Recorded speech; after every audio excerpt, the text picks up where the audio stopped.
Hey, welcome to HÍKEE Healing Oasis. My name is HÍKEE, out in nature on this bright and sunny day. In this video, we're going to get into healing the spiritual causes of physical illness. Before we get into that, I'll give you a little brief introduction of myself. My name is HÍKEE, and I've been on this healing journey of mine for going on 32 years now, and I've studied healing and magical systems from all over the world, from the ancient Egyptians, ancient Ethiopians, ancient Mayans, Native Americans, ancient Olmecs, ancient Atlanteans, ancient Syrians, Pleiades magic, all different types of magic from various cultures over the last 32 years. And in those cultures, I find that they address the supernatural cause or the spiritual cause of physical illness every time. Every time there's a physical illness, there's something spiritual in relation to it. And these days we get straight into, well, if you're sick, it's food related, but that's not the case all the time. Of course, if you're eating a lot of junk food, this is going to wreak havoc on your physical body. But the ancients recognized a more holistic approach to healing, and that was to remove the spiritual or supernatural cause of disease. In this video, I'm going to upload 5 little short snippets of excerpts of information I received from a few books I've been studying over the years. We're going to address 5 different cultures and get their take or their view on healing illness or disease. And we're going to start with the ancient Egyptian tradition.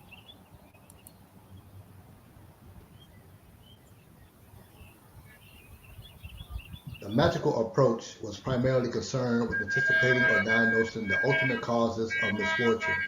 The source of a disease, for example, might be traced to the anger of a deity, the magic of a foreign sorcerer, or the malice of a demon or a ghost. Magic therefore answered the question, which is so often asked when disaster strikes, why me? The Egyptians did not deal in theories, and their literature affords little information concerning their view of disease, but they never resigned themselves to the ideas that death was natural and inevitable.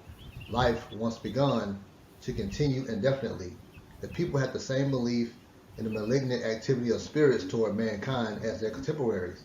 Demons prowled around at all times, and when disease and death overtook the person, it was a result of curse or attack from an enemy, visible or invisible, a man with an evil eye, an animal or reptile, a maleficent spirit, or a ghost of the dead, or even an inanimate object, and death was practically regarded as an assassination or murder.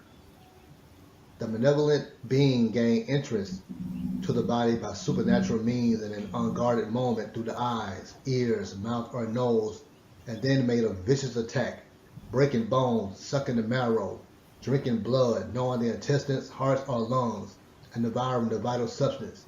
Death ensuing unless the intruder was driven out before irreparable damage had been done. So we see here in the ancient Egyptian culture that they regarded death as a assassination or murder coming from those spirits that were attaching the clients or the victims. In ancient times, there was always a spiritual cause to the physical illness. There's an excellent book on Amazon called Your Body is Trying to Tell You to Love Yourself, something like that, by Lisa Bird Boy, something like that. It's a yellow book with a pink heart around it. They talk about in that book, mental and emotional issues resulting in physical issues. If you're holding on to anger, hatred, bitterness, jealousy, these emotions have a punishing effect on the physical body.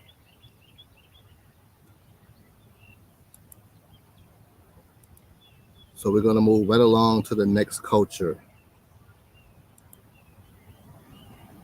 The people of Babylonia and Assyria believed that disease was supernatural in origin and that it was due to the activities of unseen enemies, particularly to the presence of some spirit, such as a ghost or a demon, in the body of the sufferer. Often it was superinduced by a deity or by a human sorcerer, and cure was dependent upon the dislodgement and expulsion of the evil being by some higher divine power. The treatment of disease was, therefore, a matter which pertained to religion and which was under the direction of the priests. So we have here, even in ancient Assyria, ancient Babylonia, that they also recognized the supernatural cause of physical illnesses And that was primarily the job of the magician or the priest or priestess to remove the supernatural or the spiritual cause of the illness, and then come behind that with a more holistic approach in terms of herbs and herbal remedies. But they always recognize the spiritual cause of the physical illness. Moving right along to the next culture.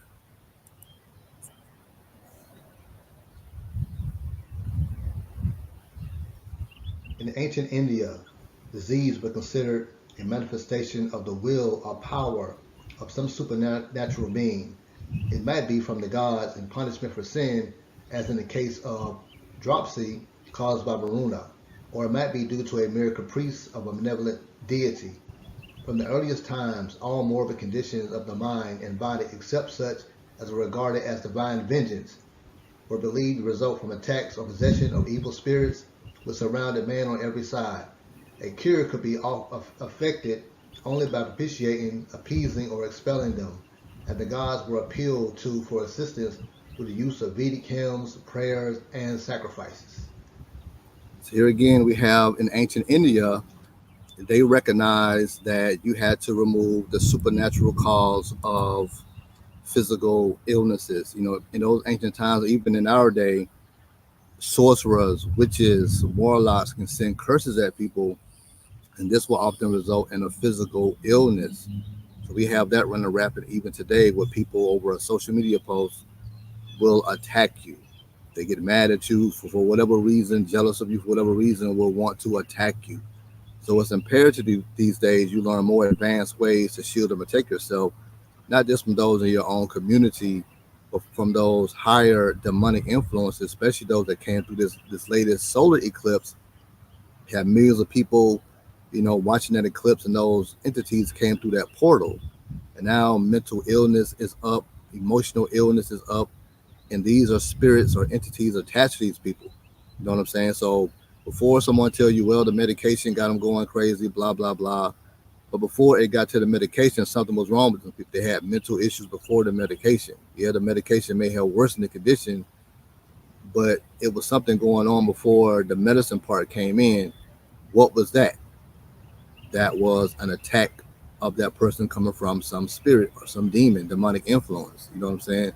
And so the ancients recognized that you have to remove that spiritual attachment and then treated that with more holistic healing. On to the next culture.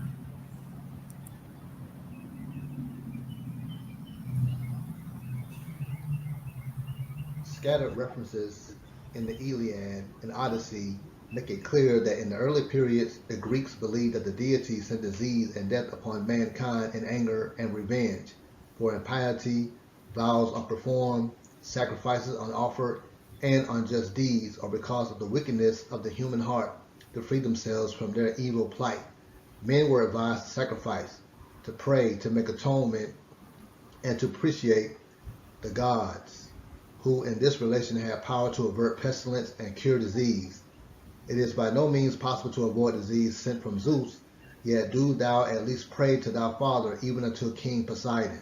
The healing art of the early Greeks was, therefore, intimately connected with their religion and mythology. See, we have here the Greeks also recognize that deities themselves, goddesses and gods, can send illnesses to the people if they're not being, they're not given the proper offerings and all of that. So also very important to your healing is connecting more so with your ancestors, more of your ancient ancestors. Giving reverence, giving libations, giving food, burning incense for them, burning money for them. All this will help you to heal and evolve and move forward in your world. You know what I'm saying? The more you energize your crew in terms of offerings and all that, their energy resides within you, obviously.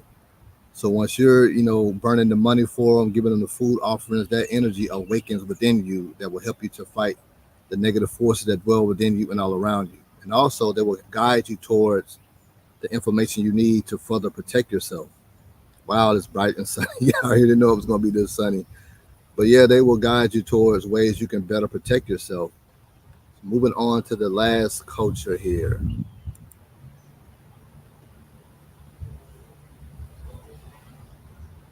The The Native Americans felt that invisible illnesses was most likely to be caused by the angry spirits of animals who were taking revenge for insults they received in life. According to the historian William Carlet, an animal ghost will cause trouble if respect is not shown to its body after it's been killed, because Native Americans believe that humans and nature were intimately entwined. Almost any thought or action, if showed disrespect to nature, could have harmful consequences. Spitting on a fire, for example, could anger the spirits and result in illness.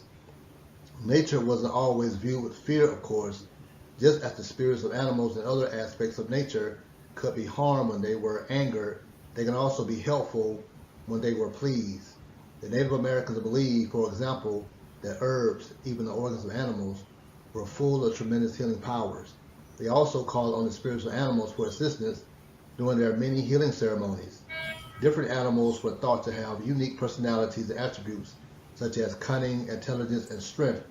Native Americans would call on individual animal spirits during healing ceremonies, asking each in turn to share its unique gifts with the person being healed. So we have here, even with the Native Americans, they recognize that the animals will attack you, if you're not doing the animals right. It's why they always, gave thanks and gratitude to the animal before they, took them out and the animal nourished their bodies or whatever. So we see here 5 different examples of cultures in ancient times, and there are so many more cultures. I will address more in the next video who recognize the need to remove the spirits attached from the individual. This will aid in a more holistic approach to healing. And a lot of times we'll take the herb stuff and it will help to ease the symptoms of an issue, but if they're not removing the spirit, that spirit is not removed from that herb, the symptoms will come back. A lot of times it'll take the person out. So a more holistic approach, especially with mental and emotional issues, heart issues, cancers, all that, there's a spiritual attachment taking place. So here at HÍKEE Healing Oasis, I work to help my clients remove those energies connected to them in terms of mental and emotional issues, depression, relationship issues, even weight issues. That those souls that died of starvation, a lot of those souls get attached to people. So you have a lot of people with eating disorders, and they don't know why they have an eating disorder. They have spirits attached to them. So you have to